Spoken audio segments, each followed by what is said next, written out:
Warm-up and dynamic stretching involve controlled muscles and prepare the body for performance by increasing blood flow and flexibility. This practice enhances muscle readiness, reduces injury risk, and improves overall athletic performance during games and training. Warm-up is a preparatory phase before physical activity that gradually increases heart rate and blood circulation to the muscles, enhancing performance and reducing risk of injury. Dynamic stretching involves active movement that stretch muscles and increase the range of motion.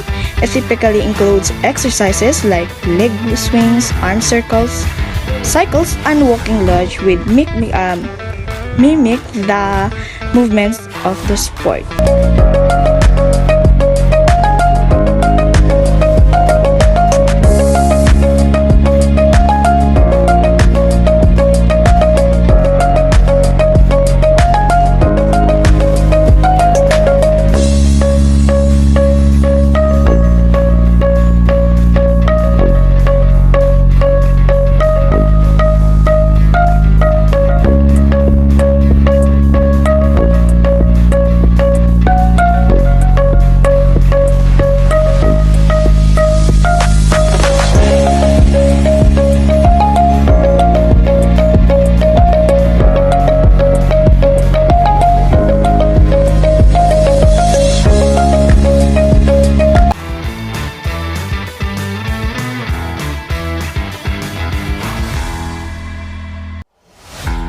In my experience engaging in a proper warm-up and dynamic stretching routine, it leads to increased agility and responsiveness on the court.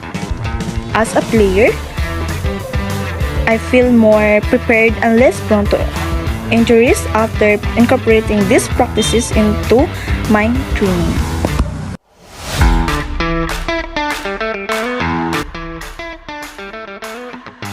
I'm Ines Humubay Uba and now we'll focus on 3 essential dribbling techniques in basketball: the straight dribbling, crossover, and zigzag dribbling. First is the straight dribbling, is the technique of advancing the ball forward in a direct line while maintaining control without excessive side-to-side movement. Second is the crossover dribbling, is a move where a player quickly switches the ball from one hand to the other, typically to deceive the defender and change direction.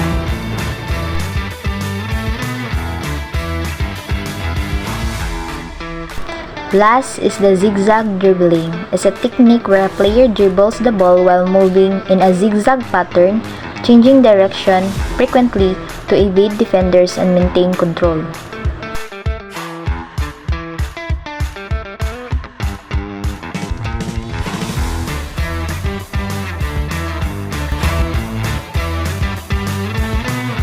Good day, I am Fria Jane D. Inchoco and I am going to perform a basketball skill which is passing.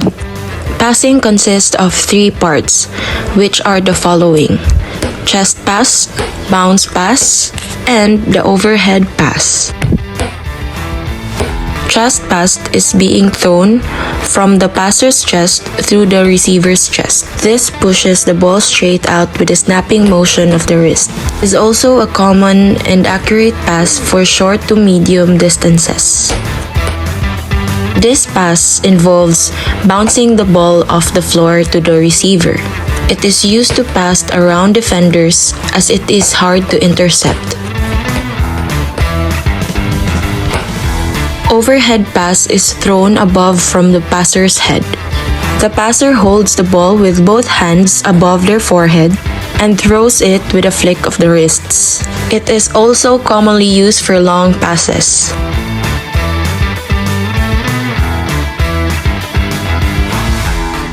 Free throw is an unguarded shot taken from the free throw line after a foul. The player has a set amount of time to shoot, and the goal is to score without any interference from defenders. Layup is a basketball shot taken close to the basket, usually off the backboard.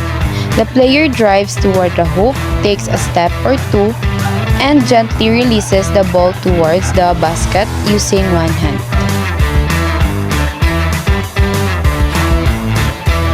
Jump shot is taken while the player is in mid-air, typically after jumping straight up. The player releases the ball at the highest point of the jump to increase accuracy and avoid being blocked. Fast break execution in basketball. Fast break execution is a quick transition from defense to offense, aiming to score before the defense sets up. It involves securing the ball, rebound, or steal, making a fast outlet pass, sprinting down court with proper spacing, and quickly deciding whether to attack the basket or pass for an open shot. This is Christine Vista explaining pick and roll demonstration. Pick and roll is an offensive play where one player sets a screen for a teammate with all the ball, then rolls toward the basket and receives. Proper spacing and movement offense in basketball. Proper spacing and movement are fundamental concepts in basketball that significantly impact offense and effectiveness.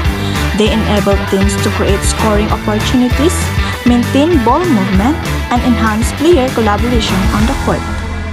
Proper spacing refers to the strategic position of players to maximize the use of the court, allowing for better passing lanes and driving opportunities. Movement on offense involves coordinated actions such as cutting, screening, and recollocating that create open shots and exploit defensive weaknesses. Executing proper spacing and movement often leads to improved offensive flow and high-quality shoot opportunities.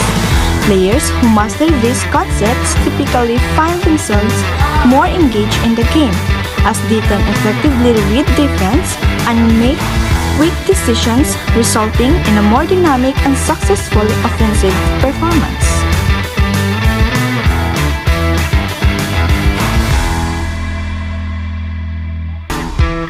This is Kim Hillary J. Tumanda explaining man-to-man defense in basketball.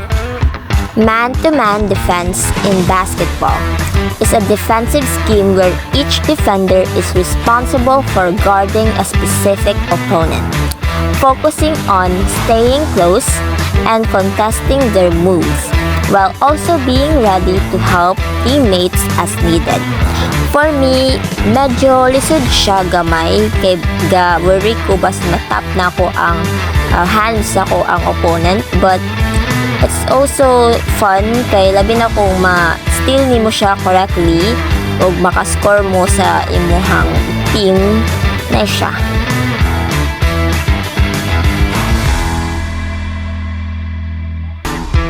This is Kate Hammer Pampanga explaining the proper defensive stance and footwork in basketball.